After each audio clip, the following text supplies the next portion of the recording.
यशोमती नंदन ब्रजवर नागर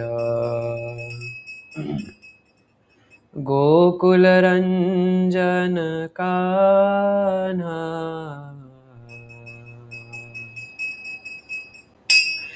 यशोमती नंदन ब्रजवर नागर गोकुल रंजन कान्हा यशोमती नंदन ब्रजवर नागर गोकुल रंजन कान्हा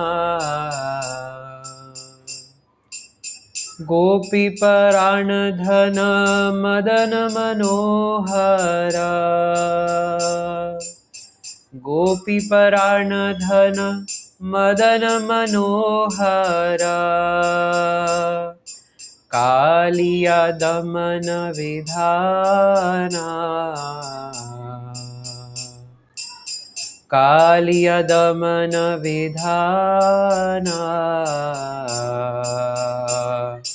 यशोमती नंदन ब्रजवर नागर गोकुल रंजन कान्हा यशोमती नंदन ब्रजवर नागर गोकुल रंजन कान्हा अमल हरि नाम अमिया विलासा अमल हरि नाम अमिया विलासा विपिन पुरंदर नवीन नगर बरा विपिन पुरंदर नवीन नगर बरा वंशी बदन सुवासा वंशी बदन सुवासा यशोमती नंदन ब्रजवर नागर गोकुल रंजन कान्हा यशोमती नंदन ब्रजवर नागर गोकुल रंजन कान्हा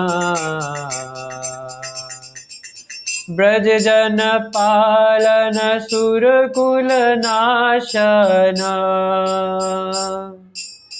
ब्रज जन पालन सुरकुल नाशना नंद गोधन रखवाला नंद गोधन रखवाला गोविंद माधव नवनीत तस्कर गोविंद माधव नवनीत तस्कर सुंदर नंद गोपाला सुंदर नंद गोपाला यशोमती नंदन ब्रजवर नागर गोकुल रंजन कान्हा यशोमती नंदन ब्रजवर नागर गोकुल रंजन कान्हा गोपी पराण धन मदन मनोहर कालिया दमन विधाना गोपी पराण धन मदन मनोहर कालिया दमन विधाना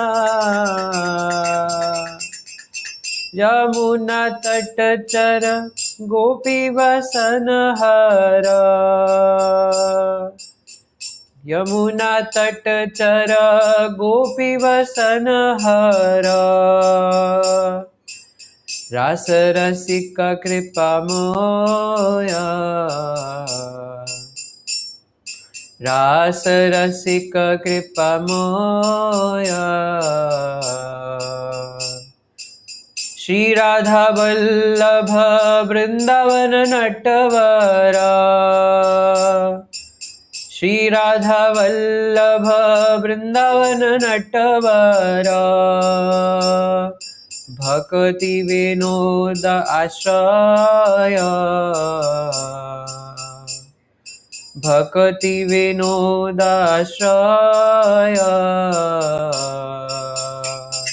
यशोमति नंदन व्रजवर नागर गोकुल रंजन कान्हा यशोमति नंदन व्रजवर नागर गोकुल रंजन कान्हा ब्रज जन पालन सुरकुल नाशन नंद गोधन रखवाला ब्रज जन पालन सुरकुल नाशन नंद गोधन रखवाला गोविंद माधव नवनीत तस्करा गोविंद माधव नवनीत तस्करा सुंदर नंद गोपाला सुंदर नंद गोपाला यशोमति नंदन ब्रजवर नागर गोकुल रंजन कान्हा यमुना तट चर गोपी वसन हरा यमुना तट चर गोपी वसन हरा रास रसिक कृपामोया रास रसिक कृपामोया श्री राधा वल्लभ वृंदावन नटवरा श्री राधा वल्लभ वृंदावन नटवरा भक्ति विनोदाश्रय भक्ति विनोदाश्रय यशोमति नंदन ब्रजवर नागर गोकुल रंजन कान्हा यशोमति नंदन ब्रजवर नागर गोकुल रंजन कान्हा गोपी पराण धन मदन मनोहरा गोपी पराण धन मदन मनोहरा कालिया दमन विधाना कालिया दमन विधाना यशोमति नंदन ब्रजवर नागर गोकुल रंजन कान्हा यशोमति नंदन ब्रजवर नागर गोकुल रंजन कान्हा हरे Krishna Krishna Krishna Hare Hare Hare Ram Ram Ram Hare Hare Hare Krishna Krishna Krishna Hare Hare Hare Ram Ram Ram Hare Hare Hare Krishna Krishna Krishna Hare Hare Hare Ram Ram Ram Hare Hare Hare Krishna Krishna Krishna Hare Hare Hare Ram Ram Ram Hare Hare Hare Krishna Krishna Krishna Hare Hare Hare Ram Ram Ram Hare Hare Hare Krishna Krishna Krishna Hare Hare Hare Ram Ram Ram Hare Hare Hare Krishna Krishna Krishna Hare Hare Hare Ram Ram Ram Hare Hare Hare Krishna Krishna Krishna Hare Hare Hare Rama Hare Rama Rama Rama Hare Hare Jaya Krishna Balaram Krishna Balaram Krishna Balaram Jaya Vrindavan Dham Jaya Krishna Balaram Krishna Balaram Krishna Balaram Jaya Vrindavan Dham Jaya Lalita Vishakha Jaya Radhe Sham Lalita Vishakha Jaya Radhe Sham Jaya Lalita Vishakha Jaya Radhe Sham Lalita Vishakha Jaya Radhe Sham Jaya Gaura Nitai Gaura Nitai Gaura Nitai Jaya Gaura Nitai Jaya Gaura Nitai Gaura Nitai Gaura Nitai Jaya Gaura Nitai Jaya Jaya Prabhupada Prabhupada Prabhupada Prabhupada Jaya Jaya Prabhupada Prabhupada Prabhupada Jaya Prabhupada भगवान हमारे नाम संकीर्तन की जय श्री श्री कृष्ण बलराम की जय श्री राधा श्याम सुंदर की जय श्री गौर निताई की जय। तो आप जितने भी भक्त लोग उपस्थित हैं मेरा प्रणाम स्वीकार कीजिए।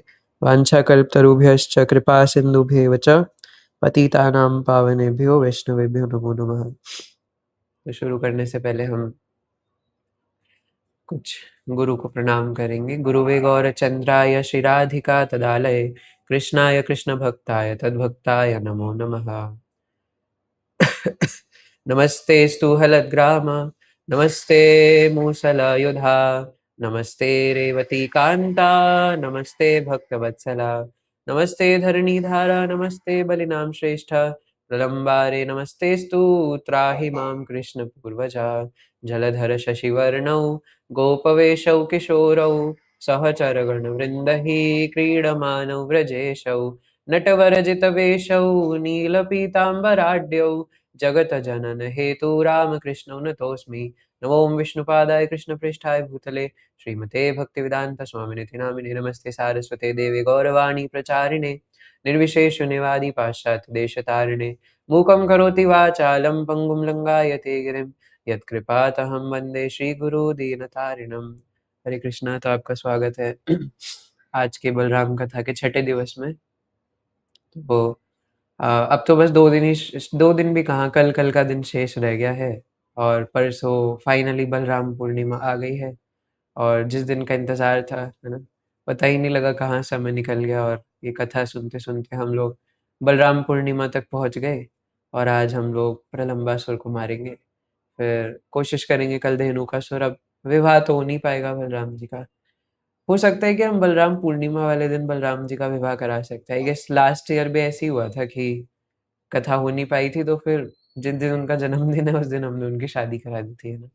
तो करेंगे प्रयास। लेकिन जो हम चर्चा कर रहे थे कि अब कृष्ण बलराम पहले तो गुटरवन चलते थे, फिर टू व्हीलर हुए, फिर माखन चुराने लगे, उसके बाद जंगल में गाय चराने लगे, फिर खेल कूद करते थे।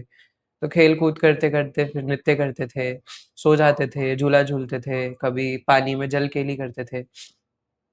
एक चीज़ मैं उस दिन बताना भूल गया था, तो क्लास के बाद मुझे याद आ रहा था, तो बताते-बताते कैसे पता नहीं रह गया।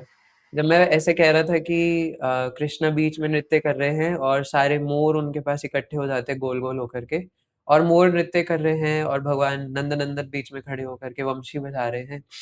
और उन मोरों ने पहले बोला था भगवान से कि भगवान आप हमारे लिए वंशी गाइए, तो वंशी बजाइए। तो भगवान वंशी बजा करके नृत्य करते थे और इधर जितने भी मोर होते थे वो गोल-गोल नाचते थे। तो उसके बाद मोर प्रसन्न होने के बाद भगवान को अपने मोर पंख देते थे, है ना? ये मैं बताना भूल गया था। एक-एक मोर अपना-अपना मोर पंख निकाल कर के भगवान को देते थे और फिर भगवान उन मोर पंखों को एज़ अ रेसिप्रोकेशन उसको अपने सर पे धारण करते थे, है ना?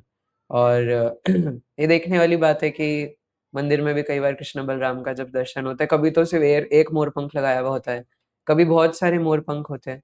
तो ना हम भगवान की लीला स्मरण ऐसे ही कर सकते हैं, है ना? जैसे उस दिन हम चर्चा कर रहे थे कि हम लोग प्रसाद ले रहे हैं तो भगवान का, जब भगवान कलेवा करते अपने मित्रों के साथ उसका स्मरण कर सकते हैं। जब हम भगवान के सर पे मोर पंख देखे तो हम ये स्मरण कर सकते हैं कि कैसे मोरों के बीच में नाच रहे थे भगवान नंदनंदन।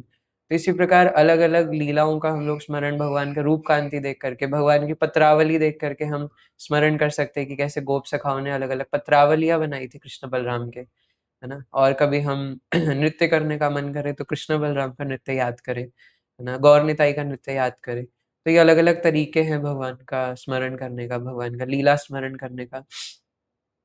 वर्षा हो जाए तो फिर भगवान की लीला स्मरण करें, जन्माष्टमी की लीला स्मरण करें, है ना? तो इस प्रकार हम अलग-अलग, क्योंकि अंते नारायण स्मृति श्रीमद् भागवतम दूसरे स्कंद में बताया है कि मनुष्य जीवन की सार्थकता तो इसी बात में है कि हम लोग अंत समय में नारायण की स्मृति कर सकें।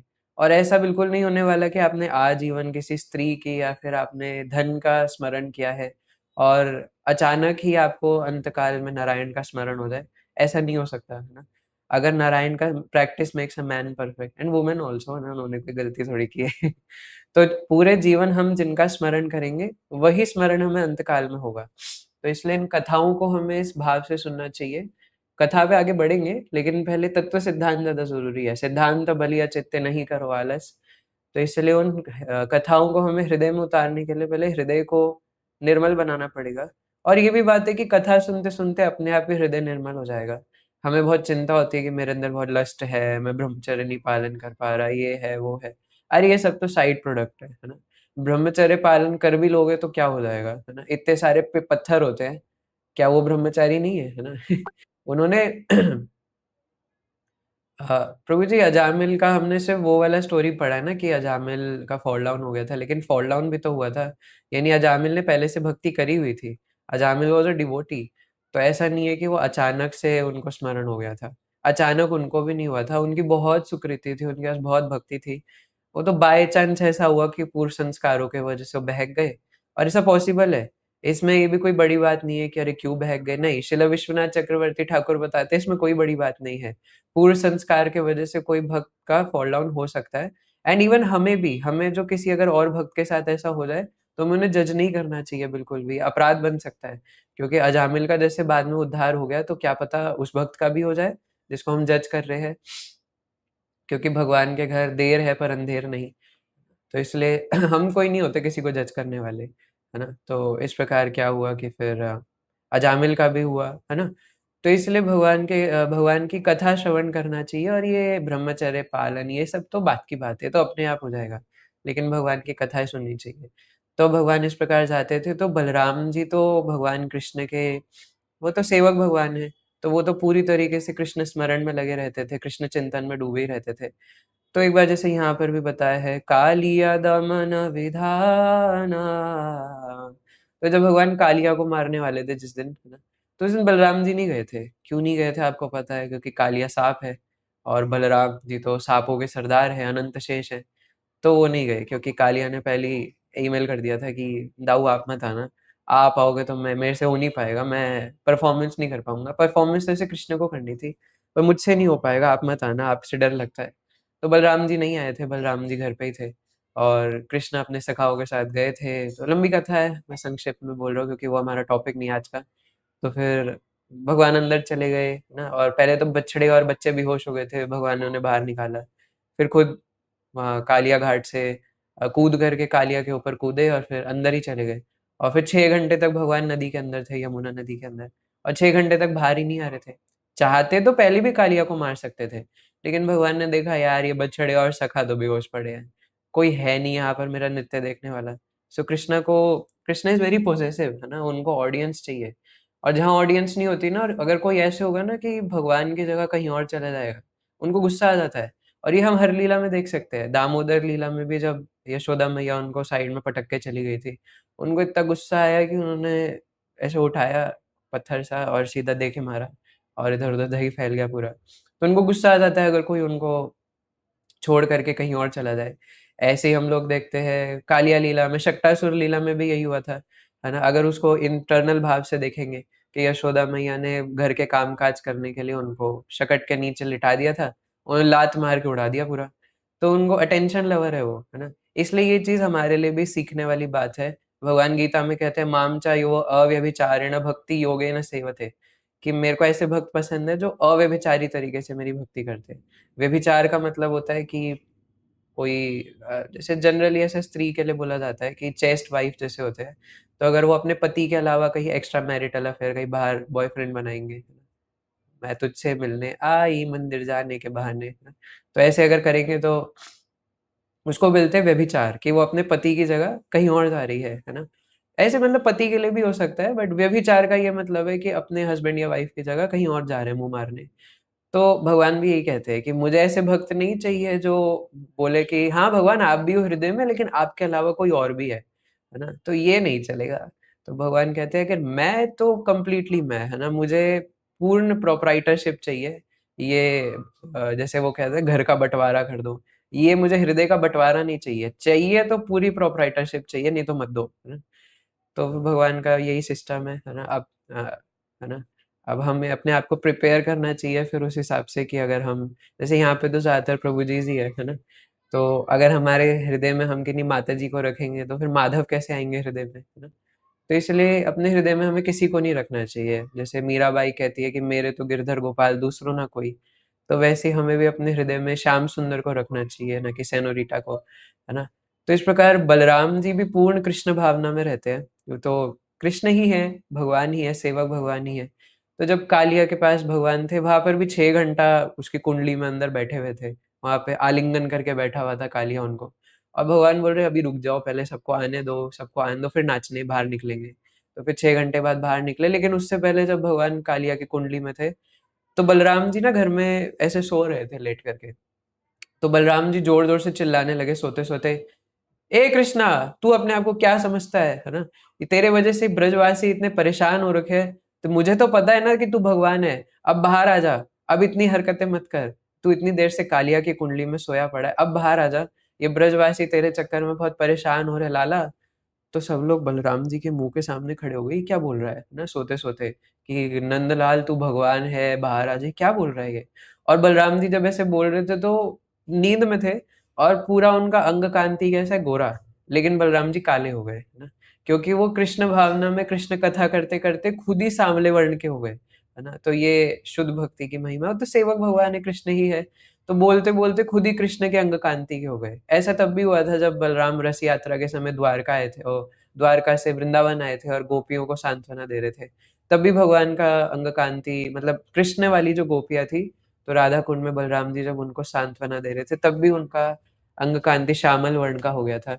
लेकिन अभी यहाँ पर तो बाल लीला चल रही है, तो इधर भी ऐसा हुआ। तो बलराम जी एकदम आँख खुल गए और देखा तो सारे बड़े-बड़े गोपियाँ और जितने भी गोप सखा थे, गोप सखा नहीं जो बड़े गोप थे, वो दाढ़ी मूँछ लंबी-लंबी वैसे देख रहे कि क्या बोल रहा है ये?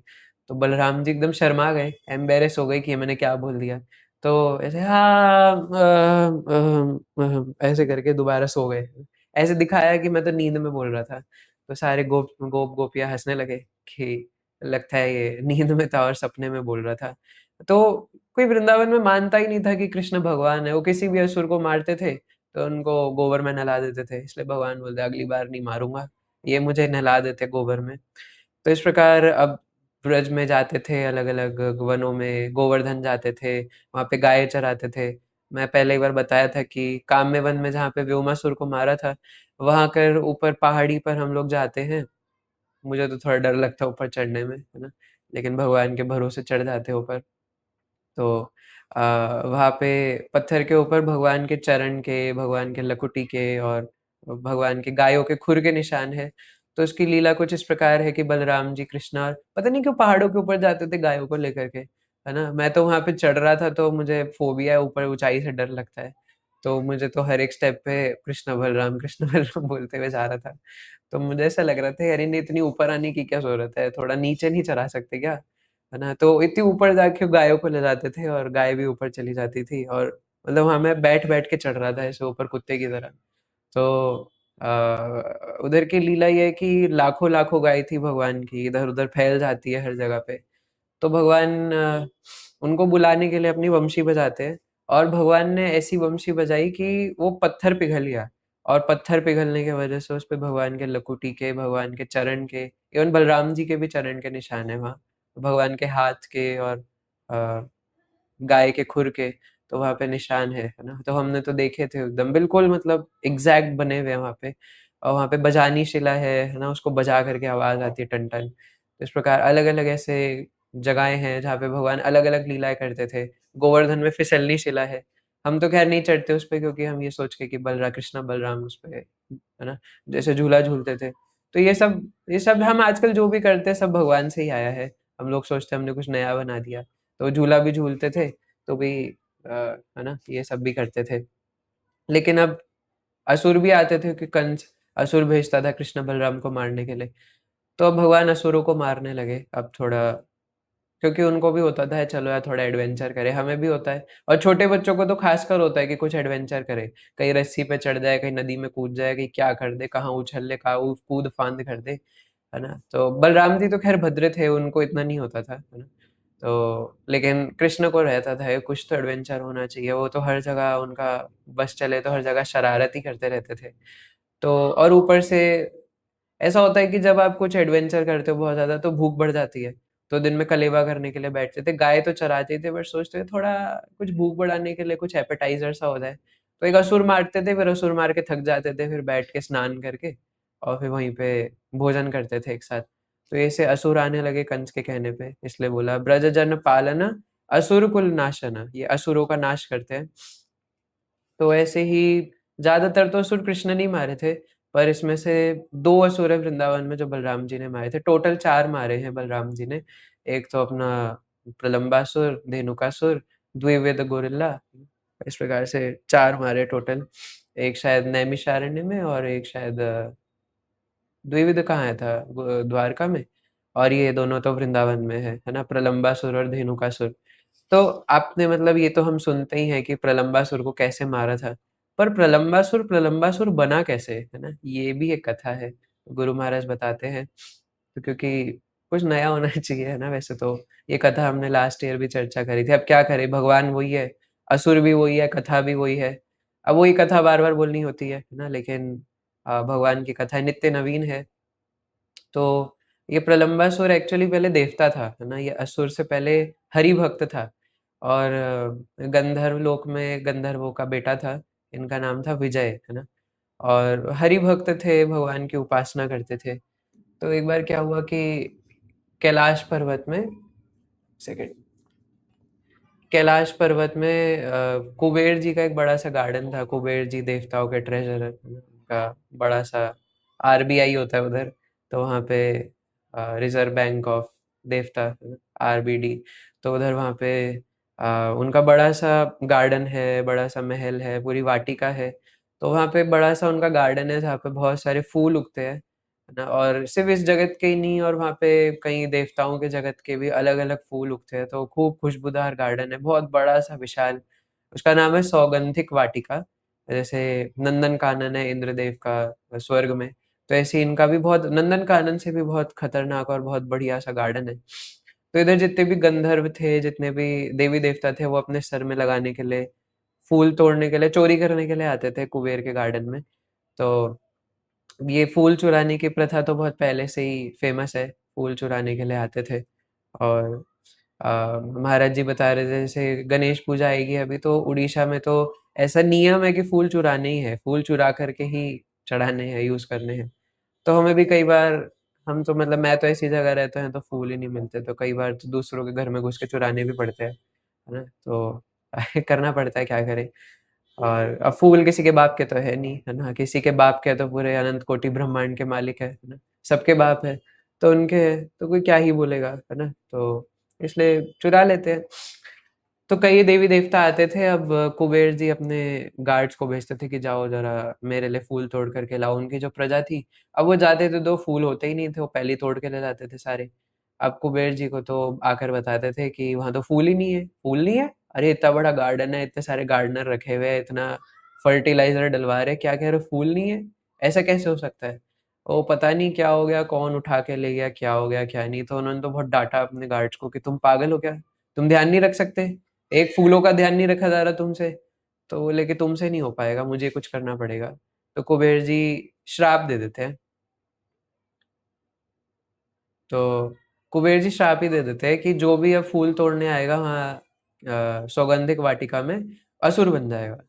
तो अब क्या हुआ कि उनसे थोड़ी-सी मिस्टेक ही हो गई कि उन्होंने श्राप तो दे दिया, लेकिन कम से कम बोर्ड ही लगा देते। अब जो चोरी करने आ रहे थे वो असुर तो थे नहीं, वो भी देवता ही थे। उसमें कई लोग भक्ति के लिए फूल तोड़ने आ रहे थे, है ना? तो भगवान के लिए। अब उन्होंने श्राप दे दिया तो कम से कम कुछ बोर्ड लगा देते, कुछ कुछ अनाउंसमेंट कर देते, कोई व्हाट्सएप चैनल पे अनाउंसमेंट ही भेज देते मैसेज कि आज से जो भी चोरी करने आएगा तो वो असुर बन जाएगा। लेकिन उन्होंने कुछ अनाउंसमेंट ही नहीं करी, कुछ बताया ही नहीं।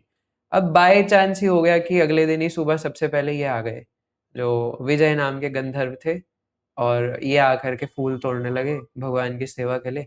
अब जब ये फूल तोड़ रहे थे, फूल जैसे ही एक फूल तोड़ा, अचानक से इनका शरीर बड़ा होने लग गया और बहुत विशाल बड़े से असुर बन गए, काले तगड़े। तो ऐसे ही ये विजय नामक गंधर्व सुंदर हरिभक्त अभी ये प्रलंबासुर बन गए। तो प्रलंबा का नाम है जो बहुत लंबे हैं, है ना, बहुत तगड़े मोटे काले, इस प्रकार है, लंबे लंबे उनके बाल है, इतनी विशाल बड़ी बड़ी आंखें हैं। और इनको लगा अरे ये मैं असुर कैसे बन गया, तो उनको इतना गुस्सा आया कि मैं तो भगवान के लिए फूल तोड़ने आया था, मुझे असुर बना दिया। तो वो पूरा गार्डन ही तहस नहस करने लगे गुस्से में, पेड़ उखाड़ के फेंकने लगे, इधर उधर सारे मुक्का मार के तोड़ने लगे, पूरी जो उनका नगरी थी पूरी उनको ध्वस्त करने लगे। तो गार्ड्स ने आके बताया कुबेर जी को कि अरे ये तो सब कुछ विनाश कर देगा। एक तो आपने कम से कम बोर्ड नहीं लगवाया, कुछ अनाउंसमेंट ही कर देते, कुछ बता ही देते कि अरे भैया मत तोड़ने आना नहीं तो असुर बन जाओगे। आपने बताया नहीं, अब कम से कम अब संभाल लो, इतना बड़ा असुर है पूरी नगरी ध्वस्त कर देगा। तो फिर कुबेर जी बुलाते हैं प्रलंबासुर को और माफी मांगते हैं कि माफ करना, मेरे वजह से आप असुर बन गए, सॉरी सर। तो बोलते अब सॉरी बोलने से क्या होगा, है ना, अगर कुछ कर सकते हो तो मुझे मुक्ति दो इस असुर शरीर से। तो बोलते देखो मैंने तो अब श्राप दे दिया, मैं तो उसे नहीं वापस ले सकता।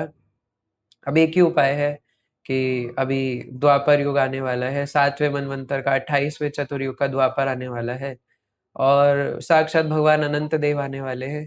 तो धरती पे जाओ और उनके हाथों मरोगे तब आपका उद्धार होगा। तो फिर वो सोचते कि ठीक है अब और कोई उपाय नहीं है तो चलते हैं भगवान के हाथों मरेंगे। तो फिर धरती पर आते हैं। अभी जितने भी असुर थे ना उनका अड्डा पहले असम में था। यहाँ पे कोई है क्या असम से? यहाँ असुर नहीं है कोई। तो जितने भी असुर रहते थे वो नेपाल बॉर्डर पे रहते थे, है ना सारे।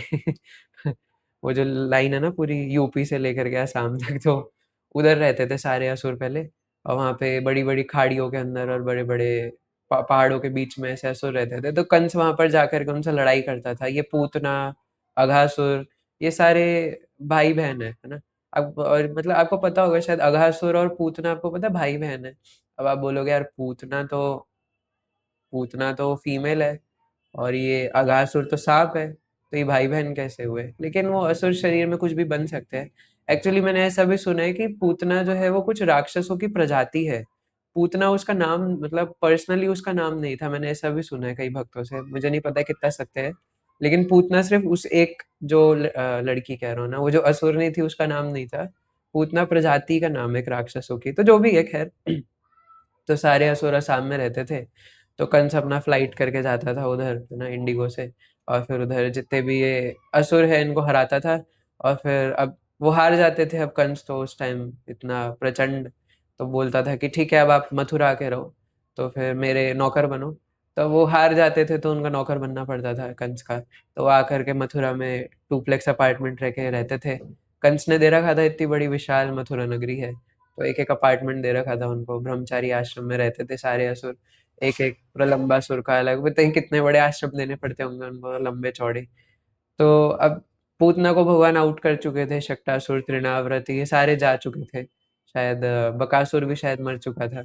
तो अब कंस तो बड़ा, उनको तो हाइपर टेंशन हो गई थी, है ना, पूरी बीपी की गोलियां खानी पड़ती थी उनको। तो बुरी हालत हो रखी थी कि क्या होगा ना मेरा, लगता है ये काल तो मुझे मार देगा, क्या होगा मेरा, मुझे तो समझ नहीं आ रहा। जिन असुरों को भेजता हुआ आता ही नहीं। और उसने भगवत गीता शायद सही से नहीं पढ़ी थी, है ना, या गीता क्लास में नहीं आता होगा शाम को, या आता होगा तो कुछ और फोन चलाते रहता होगा कैमरा बंद करके।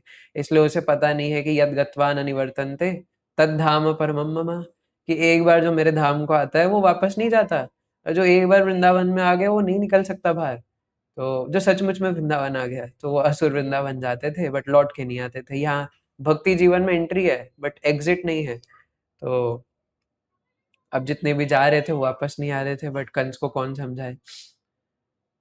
अच्छा, वैसे एक और कथा अगर समय मिलेगा मुझे याद आ गया है ना तो मैं बताऊंगा, बट पहले प्रलंबासुर को मार लेंगे। तो फिर क्या हुआ कि अब सब मर रहे थे तो प्रलंबासुर ही एक दिन आया और बोले कि कंस जी, आप सबको भेज रहे हो, क्या आपको मुझ पर विश्वास नहीं है? तो बोले नहीं, कैसी बात कर रहे हो, बिल्कुल विश्वास है, पर जितने भी जा रहे हो वो सब मर के आ गए, तुम में ऐसी क्या बात है कि जो तुम। वो बोले कि देखिए, आपने जिनको भेजा तो बलशाली थे, पर उनमें बुद्धि नहीं थी, है ना। कभी कभार जो है ना वो काम बल से नहीं होता, बुद्धि से होता है। अब मुझ पे एक बार ट्रस्ट करके देखिए, मैं जाता हूँ। बोले नहीं, फिर भी तुम क्या कर लोगे, पूतना को मार दिया, तृणाव्रत को मार दिया, उस छोटे से बच्चे ने, तुम क्या ही कर लोगे? बोले, नहीं, एक बार आप सोच लीजिए, अगर थोड़ा बहुत विचार करके, आपके पास वैसे भी कोई ऑप्शन तो है नहीं, तेरे पास और कोई ऑप्शन है? नहीं है, तो मुझे जाने दो एक बार। तो बोले कि ठीक है, जाओ। अब प्रलंबासुर ने पहले से सोच रखा था कि वो पहले देख के आया होगा ना, भगवान के दर्शन करके आया होगा कभी, तो बोले कि ये जो काला लड़का है इसके पास तो नहीं जाऊंगा, ये तो सारे असुरों को मार देता है ना, और ये बड़ा डेंजरस है, इसके पास नहीं जाऊंगा। मैं बड़े भाई के पास जाऊंगा, ये जो सफेद वाला है थोड़ा भद्र लग रहा है, ये थोड़ा सा लग रहा है कि सही है, इसके पास जाऊंगा। तो कृष्ण के पास नहीं जा रहे थे, और इसको भी मारूंगा नहीं, उठा करके ले आऊंगा, कंस के पास छोड़ दूंगा, अपने आप देख लेगा, कम से कम मैं तो नहीं मरूंगा। और डर में भी थे वो थोड़ा, तो कंस के पास छोड़ दूंगा, कंस देख लेगा। तो प्रलंबासुर इस प्रकार से बोला, कंस को आइडिया बताया। कंस बोले अच्छा, उठा करके ले आओगे, तुम कर सकते हो? बोले यही तो मैं आपसे कह रहा हूँ कि बल का प्रयोग क्यों करना है, बुद्धि का प्रयोग करूंगा, मैं उठा के आपके पास ले आऊंगा, फिर आप जो मर्जी करो, मेरा काम खत्म, फिर आप जो करना चाहो करना। तो कंस ने बोला ठीक है, जाओ, है ना, तुम भी उनको उनका रिश्वत दी, शायद देते होंगे ना कुछ, कि इतना बड़ा काम करना, सुपारी देनी है किसी की।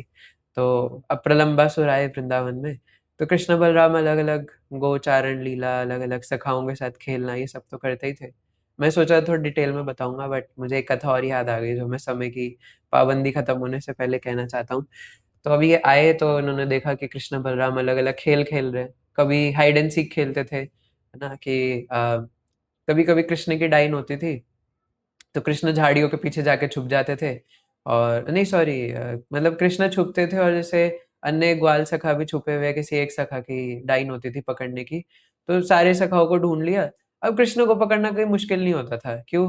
क्योंकि वो जिस झाड़ी के पीछे छुपते थे, जितने भी मोर है, जितने भी बंदर है, जितने भी चिड़िया है, वो सारे वहीं जाके बैठ जाते थे, है ना। ऊपर से बंदर ऐसे हाथ जोड़ करके बैठे, कोई सारे बंदर वहीं से खी खी कर रहे हैं, कोई मोर आ गया उधर, तो सबको पता चल जाता था कि कृष्ण तो यही छुपे हुए हैं, क्योंकि वो जो भी है तो भगवान ही नंदन नंदन है। तो सारे जानवर वहीं जा करके बैठ जाते थे, क्योंकि उनसे कोई कैसे दूर है, भंवरे जो कुछ भी है, सब यमुना नदी उस उनकी तरफ बहने लग जाती थी, है ना। हवा जो है कृष्ण की तरफ बहने लग जाती थी, कृष्ण जहां भी है वो चुंबक की तरह सबको आकर्षण कर लेते हैं।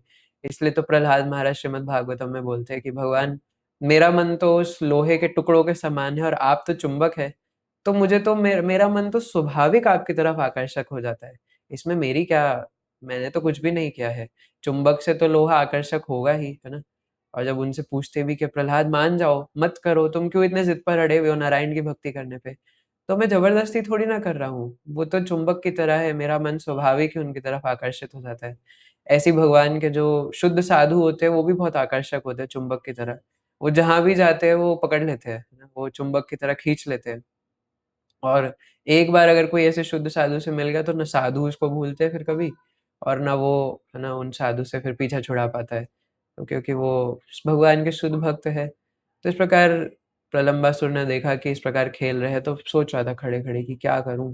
तो फिर ग्वाल रूप में आ गया और छोटा लड़का बन करके, कभी कभार वो रस्सा कुश्ती खेलते थे, और कभी कभार गेंद से खेलते थे, कई बार फूलों की गेंद बना के एक दूसरे के मुंह में मारते थे।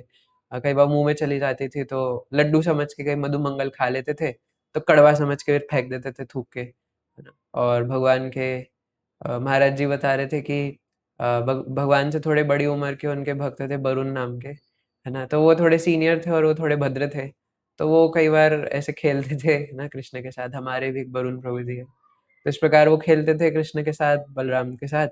तो उन्हें पता ही है कृष्ण शैतानी करेगा, लेकिन अब इसका ध्यान भी रखना है कि जितने भी बड़े उम्र के थे सारे सखा, अब कृष्ण को वो बहुत, मैं उस दिन भी कह रहा था, कच्ची मिट्टी करके देखते थे, निर्बल है, दुर्बल है, तो इनको ज्यादा तंग नहीं करना, है ना। लेकिन वो शरारत करेंगे, कभी किसी की धोती पकड़ के खींच देंगे, कभी किसी की, कोई ब्राह्मण है तो उसकी शिखा पकड़ के खींच देंगे, कभी क्या करेंगे, कभी क्या करेंगे, कभी फूलों का रस निकाल करके उनके मुंह पे लगा देंगे।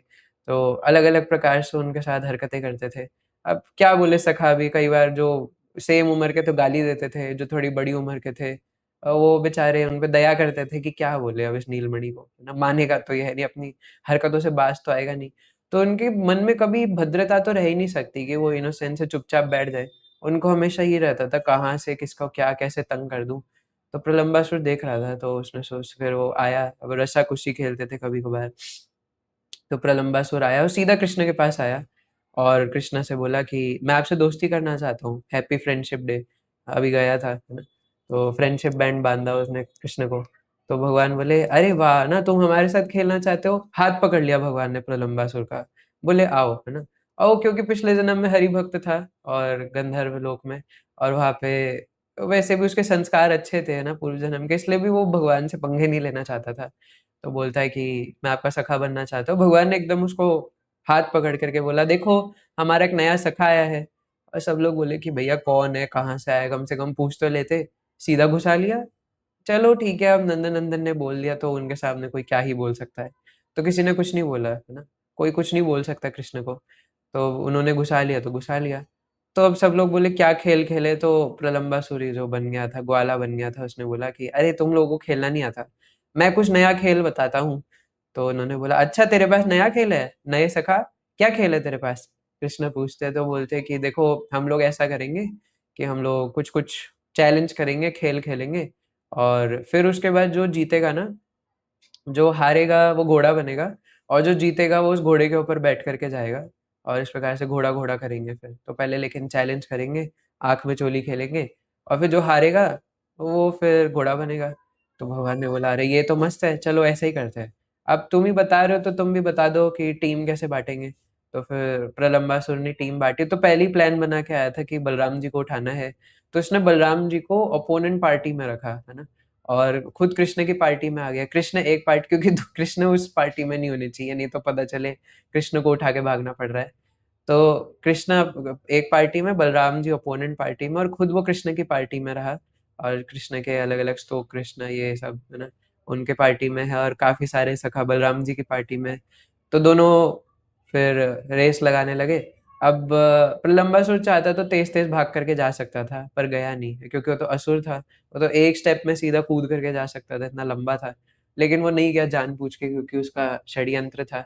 और भगवान भी नीलमणि भी, वो तो उनसे तो भागा ही नहीं जा रहा था, थुल-थुले से वो धीरे-धीरे करके, है ना, भाग रहे बेचारे छोटे-छोटे नन्हे-नन्हे पैरों से। उनसे तो हुआ ही नहीं बेचारे से, तो हार गए। तो बाकी बच्चे ठेंगा दिखाने लगे कृष्ण को। नीलमणि हार गया नीलमणि, अब बोल, बोल बड़ा बोल रहा था ना। तो नीलमणि कहते अच्छा मैं हार गया, अभी बता दो तेरे को, अभी तो तेरे को गिराऊँगा, है ना? कोई बात नहीं अभी देख तू। तो फिर अब घोड़ा बनने की बारी आई तो बोले नीलमणि चलो घोड़ा बनो। तो पहले ही सोच के बैठे थे। तो अब ऐसे कोई भी क लीला होती थी ना तो भगवान श्री दामा उनके सखा है, तो उन्हीं के साथ ज़्यादातर रहते थे, उन्हीं से चिपक के। तो बोले कि मैं श्री दामा को बिठाऊँगा अपने कमर पे। तो श्री दामा थोड़े बड़े थे। अब वो सोचे कि अगर मैं लाला के ऊपर बैठ गए तो नीचे ही दब जाएगा, है ना? इतना छोटा-सा लाला है, निर्बल-सा। तो उन्होंने अपने पैरों पे से सपोर्ट ले रखा था और बैठने की एक्टिंग कर रहे थे। कृष्णा भी सोच के बैठे थे, जैसे ही बैठेगा मैं इसको धक्का देके गिरा दूँगा, ऐसे गिरा दूँगा, उठ जाऊँगा, फिर ये गिर जाएगा, फिर इसको लग जाएगी। तो वो ऐसे उठने की कोशिश कर रहे हैं, ऐसे-ऐसे मारने की कोशिश कर रहे हैं झटके, वो उन्हें कुछ हो ही नहीं रहा है। तो ऊपर देख रहे हैं कि कुछ हो नहीं रहा, तो वो क्यों बैठे ही नहीं थे, वो तो एक्टिंग कर रहे थे बैठने की। तो इतने में फिर प्रलंबासुर ने बोला कि मैं सिर्फ़ बलराम को बिठाऊँगा अपने कंधे पे। तो फिर बलराम जी आए और ये प्रलंबा, जो कि अब एक ग्वाल के वेश में था, मतलब एक सखा के वेश में था, इनके कंधे पे बैठ गए बलराम जी और फिर प्रलंबासुर ने बाकी बच्चों के साथ भागना शुरू किया। फिर धीरे-धीरे अपनी स्पीड बढ़ा दी, घोड़े की तरह भागने लगा तेज़। अब वो बच्चे तो बच्चे ही थे, वो थोड़ी ना इतनी तेज़ भागेंगे। अब ये भागने लगा, कृष्ण तो भागे ही नहीं, एक जगह खड़े रह गए और ये प्रलंबासुर भागते-भागते ज़ोर-ज़ोर से और अलग ही दिशा में ले गया। तो बलराम जी पहले कहते, "ए देखो मेरा घोड़ा कितनी तेज़ भाग रहा है।" और फिर देखते ही देखते सखा पीछे छूट गए, गायब हो गए। ये तो ट्रेन की स्पीड से जाने लगा। बलराम जी सोच रहे हैं ये इसको क्या हो गया? हम जीत तो गए, ये इतने आगे क्यों बढ़े जा रहा है? ये पागल हो गया क्या? तो फिर बलराम जी को लगा कुछ गड़बड़ है, लेकिन इसको डायरेक्ट मार नहीं सकता क्योंकि भगवान ने इससे दोस्ती कर ली थी। अब कृष्ण ने जिससे दोस्ती कर ली, मैं कैसे उसे मार सकता हूँ? लेकिन डाउट भी हो रहा था। तो बलराम जी ने अपना वज़न बढ़ाना शुरू कर दिया, भारी हो गए और भारी होते होते इतने भारी हो गए कि पहले तो प्रलंबासुर की स्पीड कम हो गई। उसे भी लगा ये हो क्या रहा है, इतना बैक पेन क्यों हो रहा है, मैं तो बेल्ट भी नहीं लेके आया आज। तो है ना, क्या हो रहा है मेरे साथ। तो धीरे धीरे फिर बलराम जी इतने भारी हो गए, इतने भारी हो गए कि उससे भागा ही नहीं जा रहा था। अब तो सोचा अब कोई उपाय नहीं हो, असुर वेश में आ गया। और बलराम जी बोले अच्छा बेटा, है ना, तो तुम मेरे से, तो तुम असुर हो और मुझे लेके जा रहे थे। तो फिर वो भाग रहा था, वो असुर था, है ना। मथुरा जंक्शन से इस्कॉन वृंदावन जाने में 30 मिनट लगते हैं, 30-35 मिनट, है ना। तो उस टाइम तो कोई ऐसे इधर उधर रोड भी नहीं थी, ट्रैफिक भी नहीं था। और 15-20 मिनट में तो ऑटो से ही पहुंच जाए अगर हो उस टाइम पे तो, है ना, सीधा रास्ता था एकदम। लेकिन इधर अभी प्रलंबासुर चाहता तो एक स्टेप में सीधा पहुंचने ही वाला था मथुरा बिल्कुल, क्योंकि वो तो लंबा चौड़ा है ना। वो तो एक पैर यहाँ रखेगा वृंदावन में, दूसरा पैर मथुरा में, सीधा पहुंचने ही वाला था। लेकिन तद्धाम परमम मम, तो बलराम जी ने उसका बाल पकड़ करके अपना दाहिना हाथ लिया और सीधा देके उसका, उसके सर पे मारा, और उसका मुकुट दो हिस्सों में फट गया। और फिर दूसरा एकदम मुक्का मारा और उसका सर बिल्कुल अंदर ही घुस गया गर्दन के, है ना। और फिर उसकी आंखें बाहर आ गई, खून बहने लगा, पूरा सर फट ही गया। और वो गोल गोल घूमने लगा ना, ऐसे गोल गोल घूम रहा है। और गोल गोल घुमाते घुमाते बलराम जी ने उसके दो ऐसे, जैसे वो फ्लाइट का कंट्रोलर पकड़ते हैं ना, तो ऐसे बलराम जी ने उसके दो बाल पकड़े हुए ऐसे, और ऐसे गोल गोल घुमा रहे हैं। वो पायलट भी इतना अच्छा है। और फिर बलराम जी ने उसको घुमाते घुमाते घुमाते, अब देख रहे कि कहाँ गिराऊं, कि कहीं ऐसे लोग ना रहते हो कि इनको लग ना जाए। तो बिल्कुल एयरपोर्ट जैसी जगह पे उसको सेफ लैंडिंग कराया और धड़ाम करके आके गिरा, धम करके आवाज हुई। अभी सखा ने तो देखा कि अरे, वो बलराम तो चीटिंग कर रहा है। ये तो बोले थे कि हम लोग घोड़ा बन के जाएंगे, वो तो ऊपर हवा में उड़ रहा है। दिखा रहे तो हवा में नहीं उड़ रहा है, तो असुर है। तो वो नीचे से चिल्ला रहे बलराम बलराम, और इतने में धड़ाम करके गिरे। फिर जितने बड़े बड़े गोप गोपियां थे दूर से भाग करके आए, तो देखा बलराम जी तो एकदम बैठे हुए एकदम मत्त हाथी की तरह। उनको कुछ नहीं हुआ और ये असुर मरा हुआ है, उसकी आंखें बाहर आ रखी है, पूरा भैंगे की तरह पड़ा हुआ है। तो इस प्रकार बलराम जी ने इस प्रलंबासुर को मारा था। और अब ये भी आ नहीं पाए बेचारा मथुरा, इसका भी हरि बोल हो गया उधर ही। और होना ही था, क्योंकि वो तो वैसे ही मुक्त होने ही आए थे। तो ये तो सब ड्रामा चल रहा था प्रलंबासुर का भी। वो तो चाहता ही था कि वो मुक्त हो जाए और, है ना, बलराम जी के हाथों मरे। और भगवान के हाथों जो मरता है वो तो मुक्त हो ही जाता है। मुक्त क्या, उसको तो सीधा भक्ति प्राप्त हो जाती है, क्योंकि भगवान के हाथों से मरना भी बहुत सौभाग्य की बात है। तो ये जो प्रलंबासुर और धेनुकासुर है ना, प्रलंबासुर पहले तो धेनुकासुर रिप्रेजेंट करता है गधा बुद्धि को, ना कि क्योंकि गधा ही है। हालांकि हम कल चर्चा करेंगे धेनुकासुर के बारे में, अगर मौका मिला तो। तो अभी जो धेनुकासुर है गधा बुद्धि की, मैं ये शरीर हूँ और इस शरीर से जुड़ी हुई चीजें मेरी हैं, है ना। बाकी कल चर्चा करेंगे। और प्रलंबासुर का ये है कि धेनुकासुर क्योंकि गधा है तो वो तमोगुण का अवतार है, और ये जो प्रलंबासुर है वो रजोगुण का अवतार है। तो प्रलंबासुर रिप्रेजेंट करता है लाभ प्रतिष्ठा की इच्छा को, है ना। मान प्रतिष्ठा, लाभ, पूजा, प्रतिष्ठा, इनकी इच्छाओं को रिप्रेजेंट करता है। तो यहाँ से उस कथा से सीखने को ये मिलता है कि लाभ, पूजा, प्रतिष्ठा की अभिलाषा इतनी सटल है, इतनी सटल है कि भगवान के सखाओं के बीच में भी आ गया ये प्रलंबासुर। तो भक्ति करते करते भी आ सकता है ना। भक्ति करते करते चार तरीके के अनर्थ होते हैं। तो एक होता है जो अच्छे कर्मों से उत्पन्न होता है, एक बुरे कर्मों से उत्पन्न होता है, तीसरा अपराध करने से ये पहला और दूसरा तो भूल जाओ, है ना। आप जिस दिन नाम जप करना अच्छे से शुरू कर देते हैं, तो अच्छा बुरा के जो अनर्थ है वो तो यूं ही मिट जाते हैं आग की तरह। जैसे बड़े से कॉटन के गोदाम में अगर एक चिंगारी डाल दो सारी भस्म हो जाती है, तो उसकी तो चिंता नहीं है। फिर तीसरा और चौथा, तीसरे प्रकार का अनर्थ होता है तीसरे प्रकार का अनर्थ होता है वैष्णव अपराध का, सेवा अपराध का, नाम अपराध का। तो ये जो अपराध से जो अनर्थ जनरेट होता है वो तीसरा है, ये और खतरनाक है। और फिर इससे भी खतरनाक होता है जो भक्ति से उत्पन्न होता है ना। अब जब हम सही से भक्ति करने लग जाएंगे तो क्या होगा, लोग हमें बोलने लगेंगे अरे प्रभु जी हरे कृष्णा, है ना, अनंत निताई प्रभु जी की जय, प्रभु जी आप तो शुद्ध भक्त हो, प्रभु जी आप तो बड़ा अच्छा नाचते हो, आप तो बड़ा अच्छा कीर्तन करते हो, आप तो बड़ा अच्छा मृदंग बजाते हो, मतलब इन जनरल बोल रहा हूँ मैं, है ना, मुझे तो आता नहीं है सब बजाना। आप तो बड़ा अच्छा गाते हो, आप तो बड़ा अच्छा प्रचार करते हो, आप तो प्रेसिडेंट हो, आप तो ये हो वो हो, आप तो परिक्रमा बहुत अच्छे से कर लेते हो, फलाना ढिमकाना, है ना, आप तो तिलक बहुत अच्छा लगाते हो, है ना? और न जाने क्या-क्या कितने तरीके की बातें हैं और हमारे अंदर भी वो अभिलाषा आ जाती है कि अरे वाह! है ना? ये तो मस्त है यार, है ना? आओ मेरी पूजा करो। फिर हमारे मन में भी रहता है कि कोई मुझे प्रणाम करे। एक बार तो कोई भक्त मुझे बोल रहा था, नाम नहीं बताऊँगा, कि प्रभु जी मैं अपने सेंटर में जाता हूँ ना, तो मैं तो प्रणाम करता हूँ भक्तों को, पर वो मुझे बदले में प्रणाम नहीं करते, है ना? तो तो ये भावना नहीं आनी चाहिए हमारे अंदर, भले ही हम इनिशिएटेड क्यों ना हो जाए, क्योंकि हम सबसे नीचे हैं। अरे महाप्रभु ने जो सिखाया था वो पूरे सिद्धांत पे पानी फेर दिया। महाप्रभु ने 8 ही तो चीजें दी है, उसमें भी त्रिनादपि सुनीचे न तरोरपि सहिष्णुना अमानी न मान देना कीर्तनिया सदा हरि। कीर्तन हमेशा वही कर पाएगा जो मान प्रतिष्ठा की अभिलाषा बिल्कुल नहीं रखता और सबको उचित सम्मान देता है। जब हम सबसे नीच है, जब हम सबसे छोटे हैं, तो हमें सेवा करने के लिए तत्पर रहना चाहिए, है ना? सेवा लेने के लिए नहीं, और हर प्रकार से अपने आप को, और सेवा अगर लेनी भी पड़े, मतलब हेल्प लेनी भी पड़े किन्हीं भक्त से, तो भी ऐसा व्यवहार होना चाहिए, ऐसा आचरण होना चाहिए कि बिल्कुल बहुत कृतज्ञ हमें महसूस होना चाहिए दूसरे भक्तों के प्रति। ये नहीं कि अरे मैं तो 16 माला करता ही हूँ, ये तो 2 माला करता है, इसका काम बनता है मुझे माला पहनाए। मैं 16 माला करता हूँ, ये मुझसे गीता क्लास लेता है, इसका काम बनता है कि मुझे प्रणाम करे आकर। इसका काम बनता है कि ये मेरे बाद प्रसाद ग्रहण करना शुरू करे। ऐसा भाव हमें नहीं रखना चाहिए, ये अच्छा नहीं है। तो ये लाभ, पूजा, प्रतिष्ठा की जो इच्छा है, ये लेके मर जाएगी हमें, है ना? और ये सबसे भयंकर है, सबसे सटल है।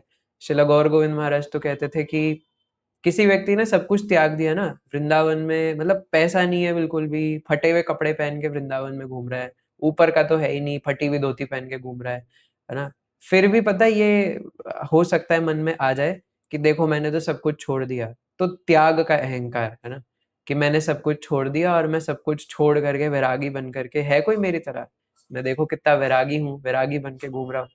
कहीं से भी किसी भी चीज में अगर हमें अहंकार आ जाए, किसी भी चीज में, इसलिए शिला प्रभुपाद बार बार अपनी क्लास में एक ही श्लोक बोलते थे, सर्व उपाधिर विनिर्मुक्तम तत्तत् प्रवर्तेन निर्मलम, है ना?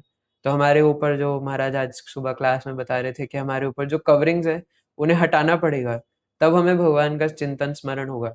तो हमारे ऊपर ये जो अलग अलग उपाधियों की उपाधियाँ है ना हमारे अंदर। तो जैसे मैं लड़का हूँ, मैं लड़की हूँ, मैं सीए हूँ, मैं इंजीनियर हूँ, मैं डॉक्टर हूँ, मैं बेटा हूँ, मैं मम्मी हूँ, मैं पापा हूँ, है ना? इस प्रकार से, क्योंकि जो-जो हम उपाधियाँ लेके बैठे हैं, फिर उसको हम रिस्पॉन्सिबल मानते हैं अपने आप को, कि भक्ति करना मेरा काम नहीं है, उसके लिए थोड़ी ना मैं रिस्पॉन्सिबल हूँ। टाइम मिलेगा तो माला करूँगा, नहीं तो नहीं करूँगा, है ना? क्योंकि वो तो फुटबॉल की गेम की तरह है शायद, कि आज बारिश हो रही है तो आज नहीं खेलूँगा, आज नहीं हो रही तो खेलूँगा। अरे क्या बोले, है ना, ऐसे गधों को, है ना? क्योंकि मज़ाक चल रहा है क्या? कि भक्ति है, या फिर मज़ाक कर रहे हो कि मतलब आज मेरा पेपर है तो मैं आज माला नहीं करूँगा, है ना? आज मेरी तबीयत खराब हो गई तो मैं आज माला नहीं करूँगा। ये क्या बात हुई? तबीयत खराब होती है, पेपर होता है तो खाना खाना छोड़ देते क्या? हगना छोड़ देते क्या? तो जब ये सब नहीं छोड़ते तो फिर भक्ति क्यों छोड़े? है ना? लेकिन उसी को सबसे पहले छोड़ेंगे, तो ये गधापन है ना? कि हमें माया ऐसे ढक लेती है, ऐसे ढक लेती है कि हम लोग सोचते मैं ही ये शरीर हूँ, और शरीर से जुड़ी हुई चीजें प्रायोरिटी है, लेकिन माला करना प्रायोरिटी थोड़ी है, वो तो भाड़ में जाए, है ना? लेकिन फिर आता है कि अगर भक्ति सही से होने लग जाए, एक्चुअली सही से कहने का मतलब है कि वो नियम पालन कर रहा है, क्योंकि सही से करेगा तो अहंकार नहीं आएगा, है ना? आज भी किसी ने गुरु महाराज से पूछा था कि महाराज भक्ति से अहंकार आता है, तो महाराज ने बोला अगर सच में भक्ति करी होती तो कभी अहंकार नहीं आता, क्योंकि एक वो क्या श्लोक है, एक वो अ, याद नहीं आ रहा अभी, है ना? महाराज ने सुबह ही बताया था कि जब हम सच में, जब ज्ञान होता है तो विनयता आती है।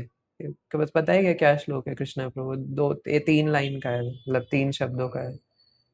ज्ञान, विनय, ऐसे करके कुछ है। जो भी एक है ना? तो मतलब जिसको सच में ज्ञान होता है उससे विनय आता है ना? एक भक्त लोग एनालॉजी बताते हैं कि जिसमें सच में, जैसे पेड़ होता है ना, तो जो पेड़ बिल्कुल हरा-भरा होता है, इसमें बहुत सारे फल लदे हुए होते हैं, उसकी टहनी झुक जाती है, और जो पेड़ बिल्कुल सूखा होता है, वो एकदम तन करके खड़ा होता है। तो जिसमें कोई गुण नहीं है, जो अवगुणी है सच में के, है ना? और बाहर से दिखा रहा है कि मेरे में गुण है, तो बाहर से दिखा रहा है कि मैं पेड़ हूँ, लेकिन अंदर से वो पेड़ ही नहीं, क्योंकि सूख चुका है, मर गया वो, तो पेड़ कहाँ से हुआ? तो मरा हुआ है। तो ऐसी जो मरा हुआ है अंदर से, लेकिन बाहर से दिखाने की कोशिश कर रहा है कि मैं वैष्णव हूँ, वो बाहर से पेड़ की तरह तन के खड़ा रहेगा, सूखे की तरह। लेकिन जिसमें सच में गुण होंगे, जिसमें सच में क्वालिटीज़ होंगी, वो झुक जाएगा और विनम्र बनेगा, है ना? तो इसीलिए ज्ञान से विनयता आती है। हाँ, विद्या ददाति विनयम, है ना? तो विद्या से विनय आएगा। तो इसलिए अगर किसी ने सच में भक्ति अच्छे से करी होगी तो विनयता आएगी। इसलिए ना भगवत गीता हमें ग्रंथ अध्ययन करना चाहिए। डिवोटीज ग्रंथ अध्ययन को बहुत करते नहीं है। श्रवण करना ही चाहिए, लेकिन ग्रंथ अध्ययन सेल्फ रीडिंग भी करना चाहिए भगवत गीता का, शिला प्रभुपाद की बुक्स का।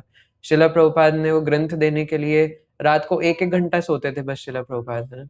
और हम लोग आजकल उसे पढ़ते ही नहीं है, है ना? शिला प्रभुपाद ने इतना जो खून पसीना बहाया है उसको बनाने के लिए, उन बुक्स को। हम सब लोग बुक्स के थ्रू ही तो भक्ति में आए हैं, तो अब क्यों उसको इतना नेग्लेक्ट कर देते हैं? तो रोज समय निकाल के कम से कम 15 से 20 मिनट तो हमें बुक रीडिंग करना ही चाहिए, शिला प्रभुपाद की बुक्स का, प्रायोरिटी पर, है ना? क्योंकि वो बहुत इंपॉर्टेंट है। और मैं आपको गारंटी से बता रहा हूँ कि अगर आप डेली अगर शिला प्रभुपाद की बुक्स पढ़ रहे हैं ना, और या शिला प्रभुपाद से हियरिंग कर रहे हैं, कभी भी हम लोग भक्ति में कम से कम टिके तो रहेंगे ही, है ना? ऐसा कभी नहीं होगा कि हमारा फॉल डाउन हो जाएगा, कभी नहीं होगा। आप करके देख लो, है ना? जितना आप शिला प्रभुपाद से डेली कम से कम आप ब्रेकफास्ट कर रहे हो, आप लंच कर रहे हो, साइड में दी आचार्य यूट्यूब चैनल है, वाणीपीडिया मायापुर है, ऐसे बहुत सारे हैं। तो आप शिला प्रभुपाद की क्लास चलाते चलाते सुन लो, ड्राइविंग कर रहे हो, है ना? गाड़ी चला रहे हो जैसे, तो उसमें चला लो स्पीकर में, है ना, शिला प्रभुपाद की क्लास। झाड़ू लगा रहे हो, कुकिंग कर रहे हो, कुछ भी कर रहे हो, कभी भी नहा रहे हो, है ना, नहाते नहाते स्पीकर रख दो, शिला प्रभुपाद का आधे घंटे की क्लास होती है। वो गीता क्लास सुनते सुनते अपना सुबह का सारा स्नान करना इत्यादि सब हो जाएगा। जितने में तिलक लगा करके कपड़े पहन के रेडी होंगे, एक क्लास सुन लिया शिला प्रभुपाद का। ऐसा करेंगे तो कभी हमारे को आँच नहीं आएगी, अगर आचार्य से कनेक्टेड रहेंगे। क्योंकि सच में विद्या हमारे अंदर आएगी, पता चलेगा कि सत्य क्या है। और जब सत्य पता चलेगा तो कभी अहंकार आएगा ही नहीं, तब पता चलेगा यार मैं तो कितना नीच हूँ, है ना? भगवान का तो नित्य स्मरण करना होता है, मैं तो कर ही नहीं पा रहा, तो मैं किस बेस पे अहंकार दिखा रहा हूँ? अच्छा मृदंग बजाने से क्या होता है? अच्छा प्रचार करने से क्या होता है? क्वेश्चन तो ये है कि मैं स्मरण कर पा रहा हूँ कि नहीं भगवान का। क्योंकि अंत काल में यमराज जी ये नहीं पूछेंगे कि तुमने कितना प्रचार किया, या तुमने मृदंग अच्छा बजाया कि नहीं बजाया, तुमने कितने फॉलोअर्स बनाए, है ना? तुम्हारे निताई मर्सी पेज पे कितने फॉलोअर्स है, कितने लोग तुम्हारी गीता क्लास में आते थे, कितने लोग तुम्हारे लिए ताली बजाते थे, कितने लोग तुम्हारे लिए बैग पकड़ के घूमते थे, ये थोड़ी ना पूछेंगे भगवान, है ना? अंत काल में सिर्फ एक ही प्रश्न है कि हम लोग भगवान का स्मरण कर पाए कि नहीं कर पाए। तो उसके लिए आजीवन विनम्रता से भजन करना पड़ेगा। किसी को भी कोई भी कष्ट नहीं देना, है ना? अभी मैं रिसेंटली वैष्णव अपराध के ऊपर हम लोग चर्चा कर रहे थे, तो कई लोग गाली दे रहे थे कि अच्छा ये है, वो है ना?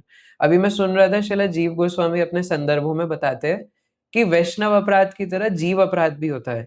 तो इसलिए जीव अपराध भी नहीं करना चाहिए, है ना? और जीव अपराध, जीव में तो फिर सारे जीव आ गए, चींटी, बिल्ली, कुत्ता।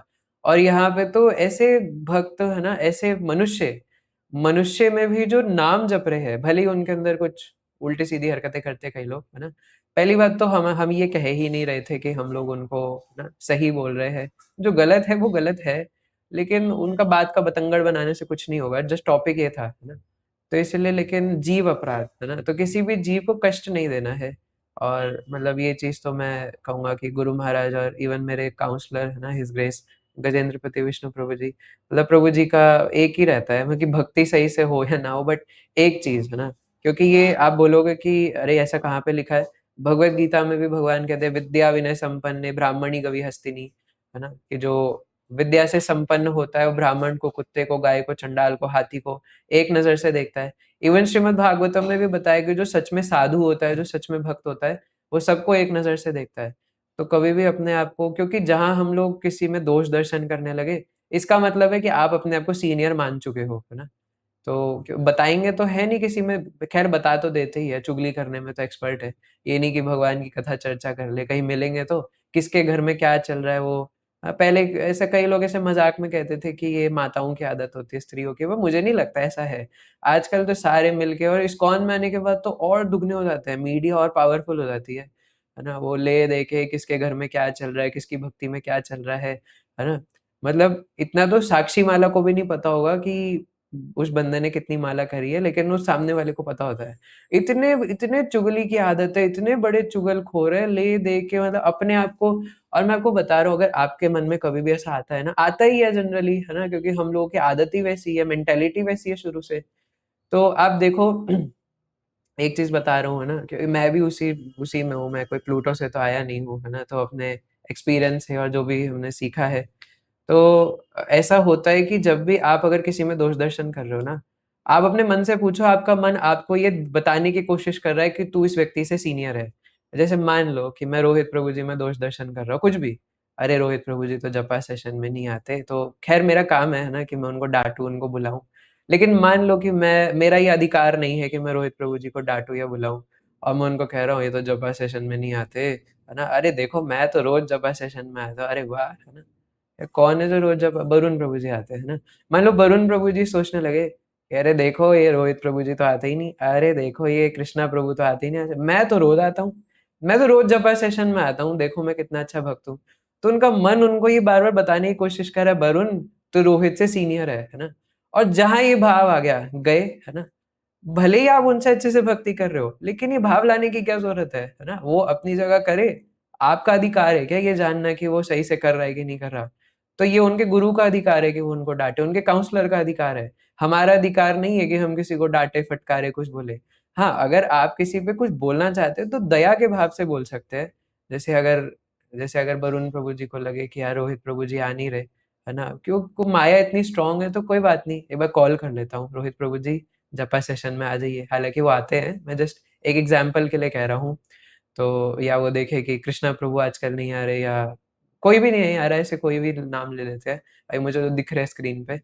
तो इस प्रकार दया के भाव से बोले तो बहुत अच्छा है। लेकिन हम तो इतनी चुगलखोरी की आदत है कि वो है ना, ये है ना, फलाना है ना, ढिमकाना है ना।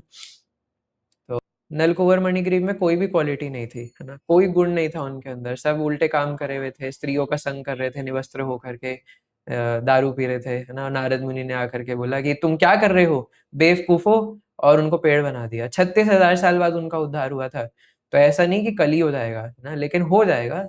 आशीर्वाद दे दिया नारद मुनि ने, और बिना कुछ करे पेड़ बने बने आ करके, और भगवान ने सीधा पहुंचा दिया। कोई साधना, कोई 16 माला, कोई तपस्या, कुछ नहीं करना पड़ा। ये हमारी गौड़ीय परंपरा है। या आपके भजन से कोई बात नहीं बनेगी, आप 16 माला करो, 64 माला करो।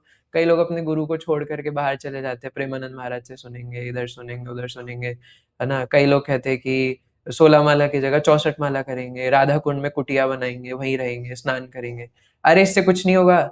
कई लोग कहते हैं अरे आप हमें राधा कुंड स्नान के लिए क्यों मना करते हो। जैसे हमारे परम गुरुदेव श्रील गोपाल कृष्ण गोस्वामी महाराज मना करते थे ना राधा कुंड में स्नान करने के लिए। तो कई लोग कहते हैं अरे क्यों मना कर रहे हो यार, उपदेशामृत के 8वें श्लोक में बोला रूप गोस्वामी ने कि अगर आपको राधा प्रेम चाहिए तो राधा कुंड में स्नान करो। तो एक बार गुरु महाराज से किसी ने पूछ लिया कि महाराज ये राधा कुंड में स्नान ऐसा तो उपदेशामृत में बताया है। तो महाराज ने बोला कि 8वां श्लोक तो तुमने पढ़ लिया है कि राधा कुंड में स्नान करना है, और जो पहला श्लोक था जीव भावेगम मनसा क्रोध वेगम, वो हो गया, है ना। और उसके बाद अत्याहार प्रयासश्च प्रजल्पो नियम आग्रह हो गया फॉलो। 1 से लेके 7 तक जब फॉलो होंगे तब 8वें श्लोक में जाके राधा कुंड में स्नान करो ना। 1 से लेके 7 तक हुआ नहीं, और उसको पकड़ रहे राधा कुंड में स्नान करेंगे। तो ये सब, इसको हम लोग सहेजिया बोलते हैं, देखो, है ना। ये पूरा शो ऑफ है। और मैं शिला प्रभुपाद कहते थे प्रीचिंग में नो शुगर कोटिंग, है ना। तो कोई किंतु परंतु नहीं, जो सत्य है वो सत्य है। यहाँ आपके साधना से बात बनेगी ही नहीं। यहाँ सारी बात कृपा पर है ना। और कृपा किसी पे भी हो सकती है। शिला विश्वनाथ चक्रवर्ती ठाकुर माधुर्य कादम्बिनी में बताते हैं कि भक्ति इंडिपेंडेंट है। भक्ति किसी हेतु से नहीं होती कि आपने सुकृति करा है, आपने कुछ पुण्य करा है इसलिए आपको भक्ति में ना। भक्ति का कोई हेतु होता ही नहीं, भक्ति का कारण सिर्फ भक्ति है, और भक्ति इंडिपेंडेंट है, वो जिसको आना चाहे उसको आ सकती है। हाँ, वो बात है कि आपको पात्रता तो चाहिए ही भक्ति की, ऐसा भी नहीं है कि, है ना, पात्रता नहीं चाहिए। लेकिन वो गुरु किसी को भी दे सकते हैं, है ना, उनके इच्छा है। तो इसलिए ये मैटर नहीं करता कौन क्या है। प्रेम मत्ता नित्यानंदा कृपा अवतार, उत्तम अधम किछु ना करे विचार। उत्तम अधम का विचार ही नहीं करते निताई। और हमारे गौड़ी परंपरा में जितने भी गुरुजन है निताई के रिप्रेजेंटेटिव है। तो वो कृपा करके उनको जो लगेगा ना कि इसके ऊपर करना है, ये बहुत सिंसियर लग रहा है ना, ये बहुत चाह रहा है मुझे। वो बेचारा 2 माला कर रहा था, ये 16 माला करने वाला लेकिन कपटी था। ये दीक्षित था लेकिन ये कपटी है। लेकिन वो 2 माला करने वाला रो रहा है, सोच रहा है मैं क्यों भगवान का हो नहीं पा रहा। उसके ऊपर कृपा कर देंगे, वो अगले दिन से 32 माला करने लग जाएगा। मतलब मैं एक हाइपोथेटिकली कह रहा हूँ। तो इसलिए कृपा तो डिपेंड ही नहीं करती इस बात पर, है ना। तो इसलिए हमें हमेशा साधना करनी है, इसका ये मतलब नहीं कि साधना नहीं करनी। पर अपनी साधना पर अगर आपको विश्वास है कि मैं इससे गोलोक चला जाऊंगा, so this is just show off, है ना। क्योंकि हमारे जितने भी आचार्य हैं, है ना, ठाकुर वैष्णव गण मोरा ऐ निवेदन मोअधम बोड़ो दुराचार। नरोत्तम दास ठाकुर महाशय है ना, गुरुदेव कृपा बिंदु दिया करु ऐ दासे तृण पैखा अतिहीन। ओहे वैष्णव ठाकुर दयार सागर ऐ दासे करुणा करो। तो हम लोग भगवान से ज्यादा गुरु पर आश्रित है। अरे हमें जिन्हें भगवान को जिन्होंने दिलाया है वो गुरु है। एक बार अभी मैं हल्दर महाराज के शिला हल्दर महाराज के क्लिप देख रहा था, तो उसमें महाराज पूछ रहे थे कि आप लोग किससे प्यार करते हो, है ना। वो एकदम सडनली पूछा महाराज ने, तो सब लोग बोले कि महाराज जी हम कृष्ण से प्यार करते हैं। महाराज कह रहे फंसे, है ना, कृष्ण से प्यार करते हो, भगवान शुद्ध भक्तों से प्यार करते हो, तुम कह रहे हो कि मैं कृष्ण से प्यार करता हूँ। ये सहजिया है ना। क्योंकि हमारी तो गौड़ीय परंपरा की यही खूबसूरती है कि हम सब अपने पूर्व आचार्यों पे, अपने परंपरा के ऊपर आश्रित है। और हम तो कुछ लायक ही नहीं है कि हम भगवान के हो सके, भगवान के पास जा सके। तो वो शुद्ध भक्त हमें पहुंचा देंगे तो पहुंचा देंगे, क्योंकि वो ब्रजवासी हैं। और कई बार हम लोग कह चुके हैं कि इवन लक्ष्मी जी को भी आज तक वृंदावन में एंट्री नहीं मिली है। एक बार लक्ष्मी जी अपना आधार कार्ड लेके वृंदावन में एंट्री करने जा रही थी, तो उन्हें रोक दिया गेट पर ही, है ना। और सखियों ने आके बोला कि सॉरी आप नहीं जा सकते, है ना, आप नहीं जा पाएंगे। तो लक्ष्मी जी ने बोला अरे भैया मैं वैकुंठ से आई हूँ, तुम जानते हो मैं कौन हूँ, नारायण पत्नी, है ना। और अपना आधार कार्ड दिखाती है लक्ष्मी, उसमें लिखा हुआ है हस्बैंड नेम नारायण। तो और एड्रेस में लिखा हुआ है वैकुंठ लोक, है ना। तो कारण सागर से आए हैं। तो बोले हाँ हमें पता है अब लक्ष्मी, हम पहचानते हैं, बट सॉरी आप नहीं जा सकते। अरे क्यों नहीं जा सकते? क्योंकि आपने भगवान की तो भक्ति करी थी, पर आपने ब्रजवासियों की भक्ति नहीं करी, आप ब्रजवासियों के मूड में नहीं आ पाए। और हमारे गौड़ीय परंपरा में रागानुगा भक्ति जिसको बोलते हैं, वो यही है कि ब्रजवासियों के फुटस्टेप्स को फॉलो करना।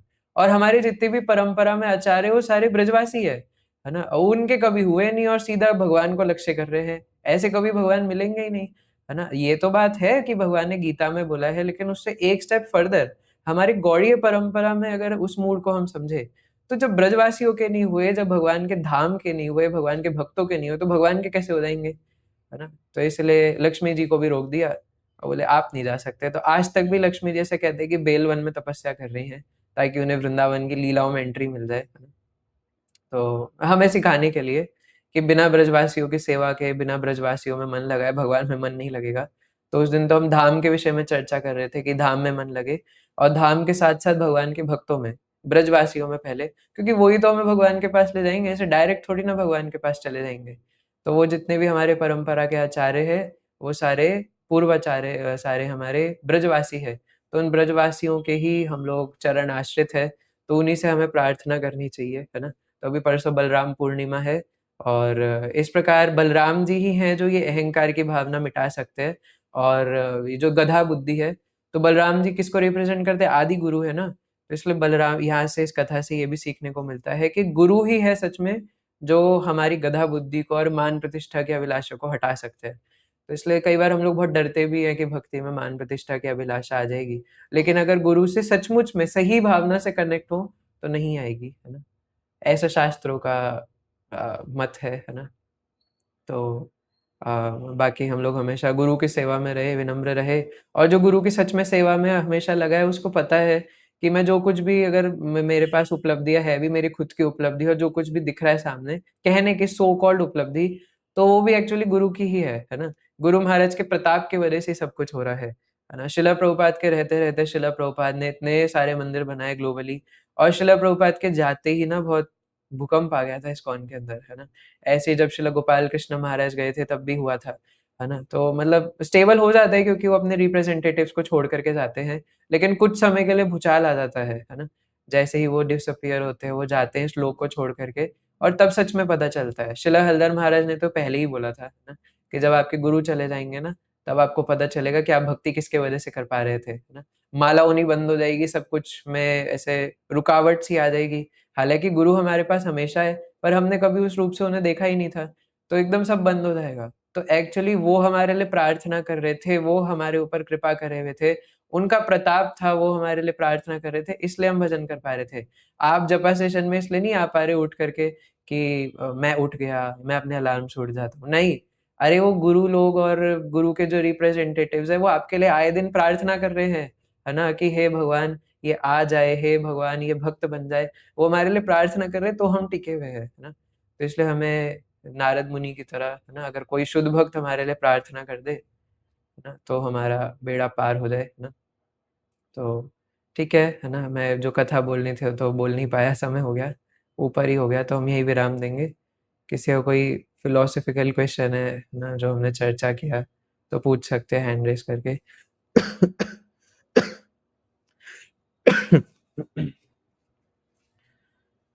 नहीं है,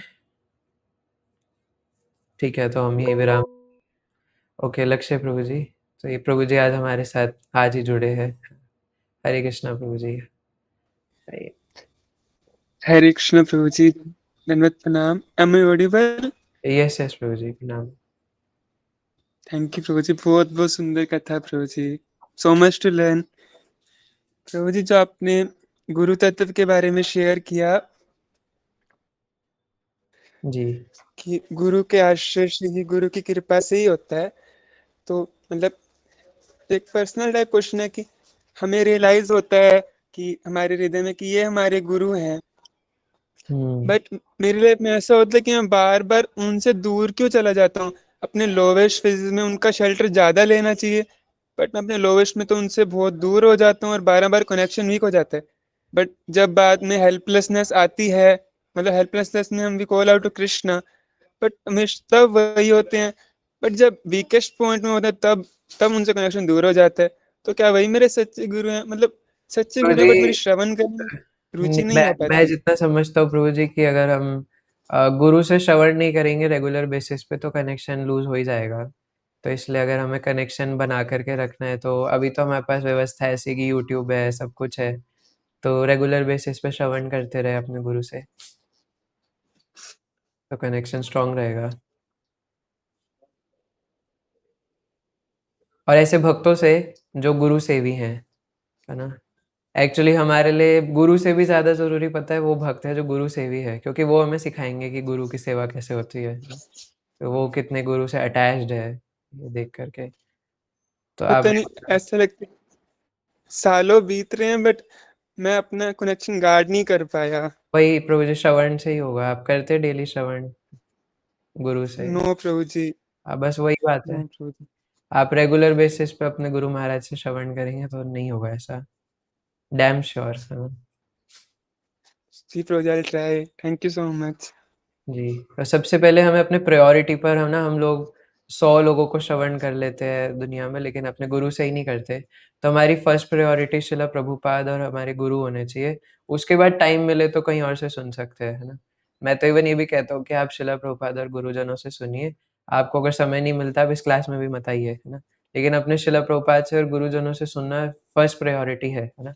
उसके बाद समय मिले तो आप कभी कभी आ सकते हैं, है ना। और साधना कार्ड शेयर करते रहिएगा, है ना। लेकिन मैं तो इवन ये भी बोलूँगा ना कि अगर बिल्कुल ही समय नहीं है तो सबसे पहले अपने शिला प्रभुपाद से, गुरुजनों से सुनिए। मैं ऐसे करता हूँ कि मैं ब्रेकफ़ास्ट करते हुए, लंच करते हुए, मेरे को खाने में टाइम लगता है, मैं स्लो ईटर हूँ, तो मेरा एक लेक्चर हो जाता है ना उनको खाते-खाते। तो ऐसे अगर मैं चाहूँ तो मेरे 2-3 क्लासेस तो ऐसे ही हो जाते हैं स्नान करते-करते। तो समय तो बहुत रहता है, इसलिए 3-4 क्या 5-6 लेक्चर्स भी सुन सकते हैं अगर हम चाहें तो। लेकिन फिर भी अगर आपको लगता है कि इतने बिज़ी है कि समय ही नहीं है, फिर भी first priority should be Shila Prabhupada and our गुरु, है ना प्रभु जी? जी Prabhu ji, thank you so much. Thank you Prabhu ji, Hare Krishna. Krishna and beautiful session Prabhu ji, I बोल। तो हम यहीं पे विराम देंगे, 3 बार हरे कृष्णा महामंत्र आप सबकी प्रसन्नता के लिए आप माइक ऑन करके बोल सकते हैं। हरे कृष्णा कृष्णा कृष्णा हरे हरे, हरे राम राम